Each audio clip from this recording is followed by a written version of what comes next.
G'day internet, welcome to another episode of Morgan Makes. I hope you're having a fantastic day. My name's Morgan, and today I bought a new 3D printer. Sort of. Well, I bought it a few weeks ago, and it's pretty big actually. It's a massive 3D printer. So let's learn a little bit more about it, get it up and running, and maybe work on the tool room a little bit while we're at it, eh? Let's get to it.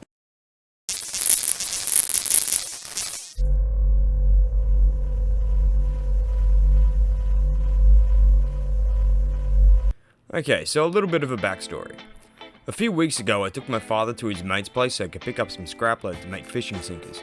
It was kind of heavy, so I was going to give him a hand to move it. When we get there, his mate is having a bit of a garage sale. Cool, I love garage sales. Anyway, so I started looking through the stuff there and I noticed this printer sitting in the back of the shed covered in dust. How much for the big Delta, I ask.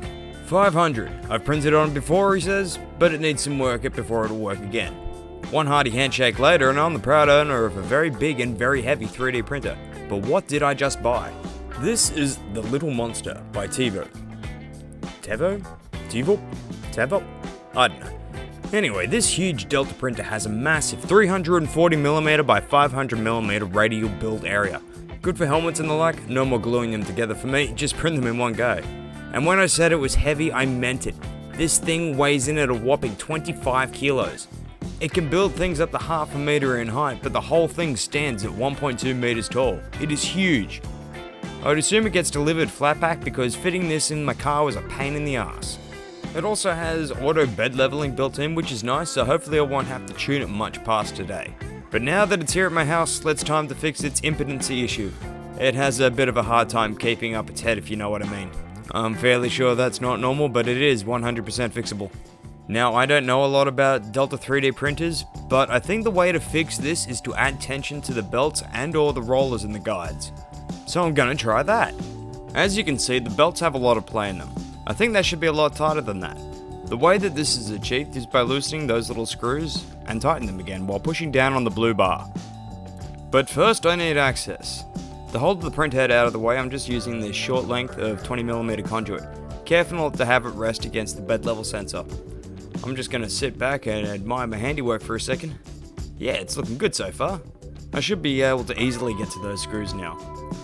I was gonna start with this screw here, and I don't know what made me change my mind, but that screw right there was one of the major problems with the machine. The nut insert wasn't properly seated in the aluminium extrusion, and it was grabbing onto nothing. But all the belts needed to be tightened anyway, so I gotta start somewhere, right? So yeah, I did those, and then it was time to look at the rollers. You can see that it's still sagging quite a bit, not something you want on such a girthy unit. I tried to do something with them, but in the end it wasn't having much of an effect. If you have an idea, leave a comment, I'd love to hear your suggestions. We still have quite a lot of sag, so I might have to tighten those belts again actually.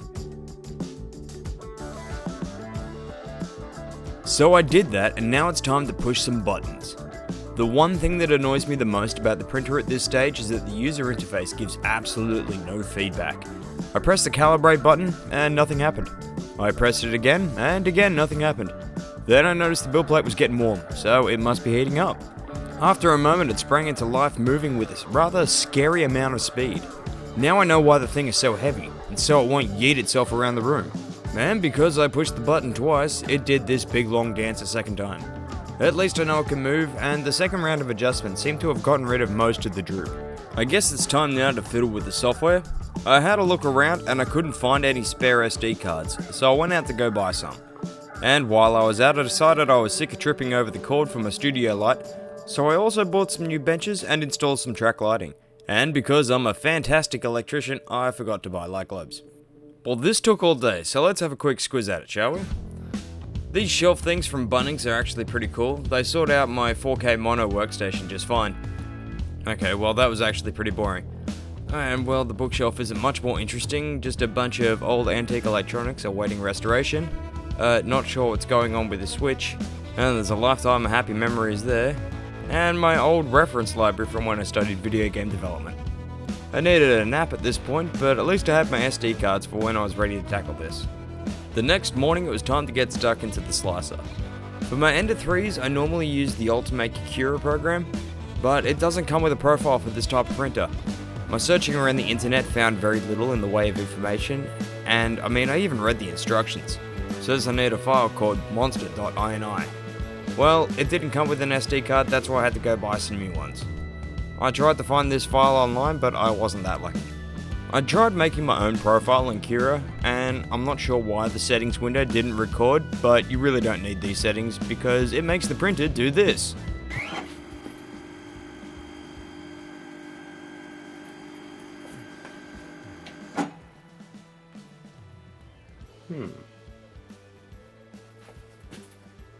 Okay, so after an hour or so of screwing around with the Purser slicer, all the searches I did for a solution mentioned this program.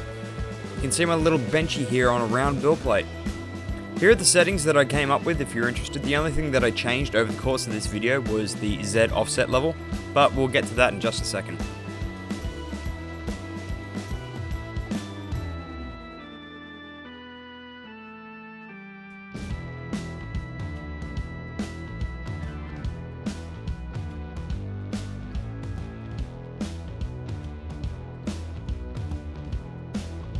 Okay, so now with all that loaded up, the SD card goes in and the benchy comes out, right? Well, at some point you just have to nut up and do it. Well, at least now the machine is moving as I think it should, but it's still not printing. It seems to be dragging the tip of its nozzle across the build plate, which is not ideal, so I cancelled that print. I thought the bed level sensor might not be positioned correctly, so I tried to fix that. However, this wasn't the cause of the issue, and because I'm a dumb, I didn't check the position of the sensor. Yeah, it's fine. So next up on the diagnostics is to check the flow of plastic. Well, we're set to extrude, maybe it's blocked. Yep, can't move the plastic filament through. I can't even pull it out.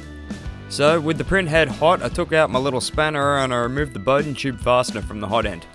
Yeah, look at that. There was no way I was going to get that out either forwards or backwards.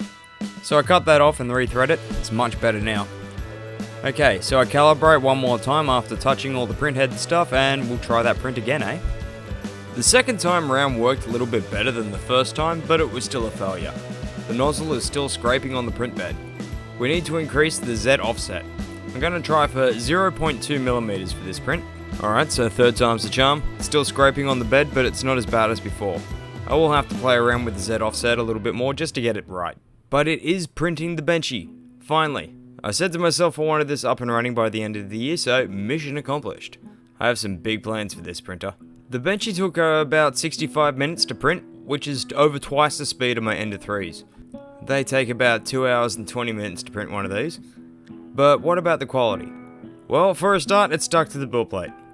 I do have plans to resurface it, but it don't matter for now. You may have noticed the giant benchy here. Old mate gave me this was proof that the 3D printer actually works. This benchy has quite a few imperfections. Maybe it's from moving so fast. I might want to slow it down a bit. The coloured benchies were all printed on my Ender 3s. Even if they did take almost twice as long to print, the quality is that much higher. I think I will be able to get better results in the future by tweaking the settings a bit. Anyhow, for now I'm happy with this. I think that should do for today.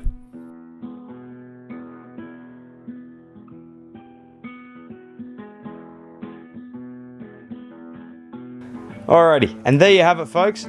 That was my new Little Monster 3D printer. It's pretty big. I got high hopes for it. I already got a bunch of projects planned out for it. I hope to get into a little bit more cosplay and stuff in the new year, so look out for that. That's going to be fun. Thank you to all my subscribers who have joined up this year. We're nearing 300. We're over 270 at the moment. That's absolutely fantastic. So if you enjoyed the video, like and subscribe. You know, join the club. It would mean the absolute world to me. I've been really enjoying this year making YouTube videos, and yeah, your support always helps me, sort of charge through and come up with new ideas and keep going on the old ones that I've had for years. So anyway, my name's Bin Morgan. This has been Morgan Makes. I hope you enjoyed yourself today. Merry Christmas, guys. Have a happy new year, and I'll see you next time. Take it easy. Cheers.